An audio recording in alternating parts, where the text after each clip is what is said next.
I was just trying to get your attention. Hey guys, so we are going to finish out our social studies book with chapter 18, Personal Money Management.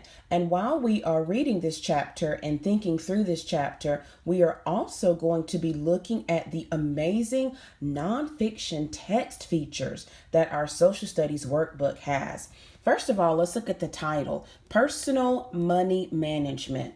This lets us know that we are going to be talking about how we as persons can manage or figure out where we spend our money. Also, management is about keeping your money and saving it. So right there, that title let me know I'm not going to be reading about the American Indians. I'm not going to be reading about government. I'm not going to be reading about anything other than personal money management. Now, look at this key terms. I have three key terms that the author wants me to pay attention to: choice, scarcity, and opportunity cost. Now, look at this, y'all. Remember what this is called? It's a part of your body. The head, you got it. The heading. Making economic choices.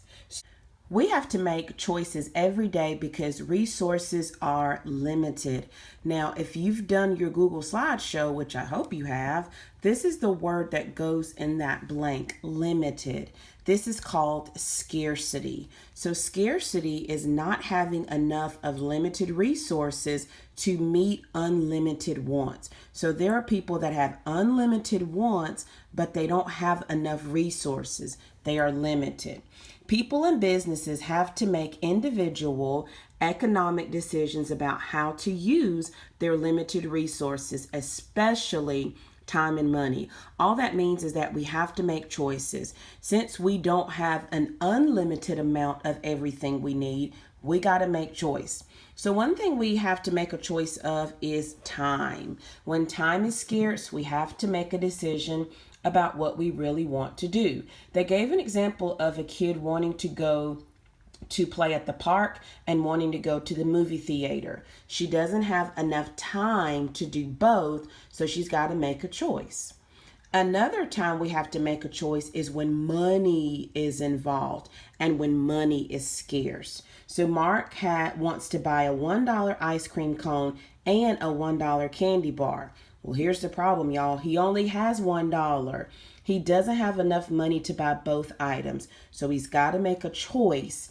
Does he buy the ice cream or the candy bar? Something else that's very scarce is our resources. Our resources many times are very scarce.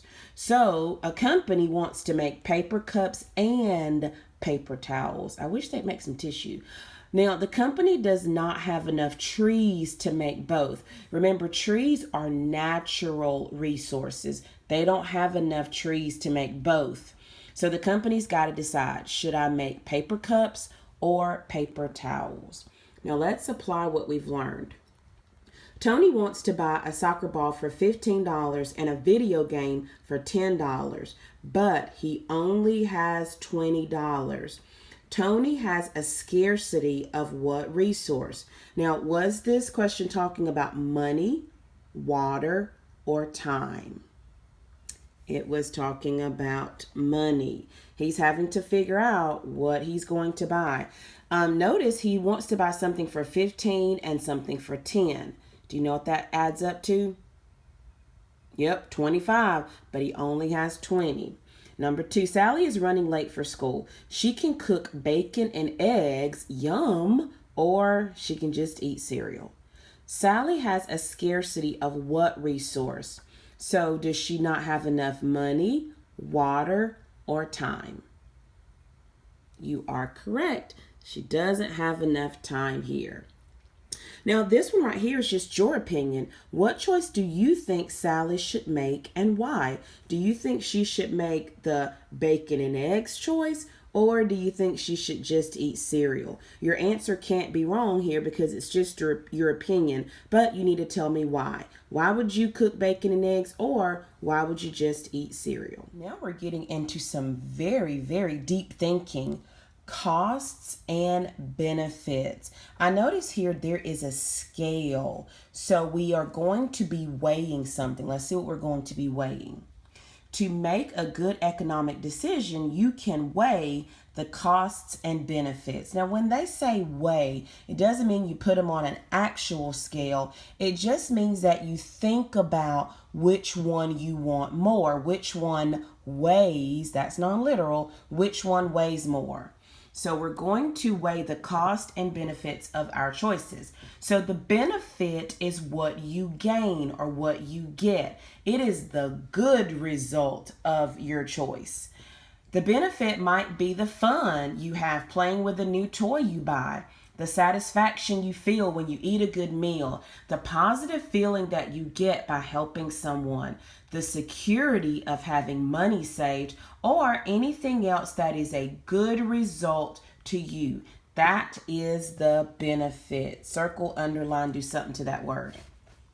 Now, we can't have a benefit without having a cost. So the cost is what you lose or give up. It's the negative side of the choice you make. So cost is often expressed in money because that is what you usually give up to get the goods and services you want. So if you see a new toy and of course you have to pay for it, your cost is the money that you were saving, but now you've had to give it up. Cost might be the money you pay for a new toy or a meal, or the time you give up to help someone else.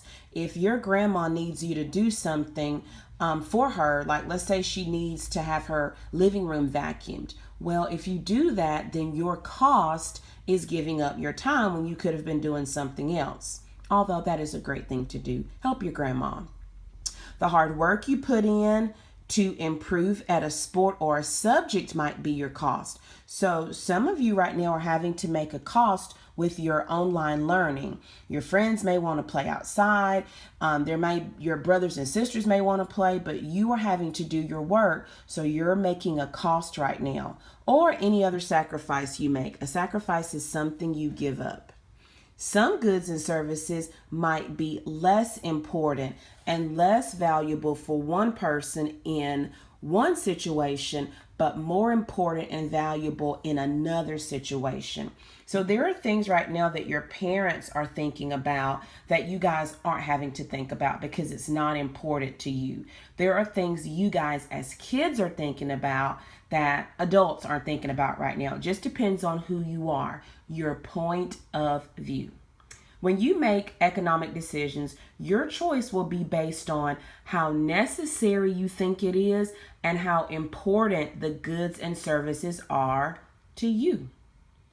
The last thing you had to do for this chapter was some critical thinking. Now, critical thinking is when you think really hard. It says brainstorm. Now that is non-literal. It doesn't mean that our brains are going to start a storm. It just means we are going to think really, really deep and really, really hard. What are the costs and benefits of saving money? So here are the costs. The cost is you can have whatever you want. Toys, food, LOL dolls, video games. Russell can have his Justin Bieber tickets. Those are the costs. However, if you save money, the benefit is that you will feel secure or safe. Security means that when something happens, I don't freak out. Like if your parents are saving money and their car messes up, then they feel safe. They know that, okay, I've got the money to fix it because I have been saving my money. So that is something that saving money does. It gives us a sense of security. Another benefit that I want to write here, I was thinking about it as I was talking about this. Okay, I had to put down the camera so that I could write this thought because it just came to me. Another benefit of saving money is you can buy something bigger and better later.